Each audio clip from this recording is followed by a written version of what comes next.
मित्रांनो, कोकण दौऱ्यातलं दुसरं ठिकाण असणार होतं आपलं सुप्रसिद्ध असं गणपतीपुळे. मी राहिलो होतो गणपतीपुळे संस्थानच्या या भक्तनिवासमध्ये. मंदिरापासून 1 किलोमीटरवर असणाऱ्या या भक्तनिवासात हा एंट्री फॉर्म भरून प्रवेश मिळाला. इथं मला ही नॉन AC रूम 700 रुपयेमध्ये मिळाली. डबल बेड, कपाट, स्वच्छ वॉशरूम इथं आहे. AC रूम 800 रुपयाला आहेत. इथे यांच्याकडे सकाळच्या जेवणाची आणि नाश्त्याची सुद्धा सोय असते. दर्शनच्या अगोदर एक चहा मारला आणि मंदिरामध्ये आलो. ऑफ सीझनमुळे गर्दी काहीच नव्हती. स्वयंभू डोंगराच्या पायथ्याशी असणारं हे सुंदर मंदिर आणि त्याच्या बाजूलाही त्रिपुरे दिसतात.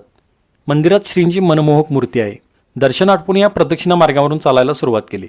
1 किलोमीटरच्या या प्रदक्षिणा मार्गावर खूप घनदाट वृक्ष, मंदिर, एक जांभ्यातली विहीर पण लागते.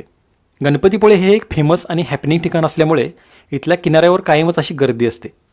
इथं बनाना राईड, ड्रॅगन राईड, उंट सफारी, बॅटरी कार अशा ॲक्टिव्हिटी पण आपण करू शकतो. आरती झाली आणि खिचडी बुंदीचा प्रसाद घेतला. रोज इथं दुपारी 12 ते 2 आणि सायंकाळी 7 ते 9 या दरम्यान भक्तांसाठी प्रसाद असतो. बाहेर आलो आणि एक मस्त नारळ पाणी घेतलं आणि गणपतीपुळ्याचा निरोप घेतला.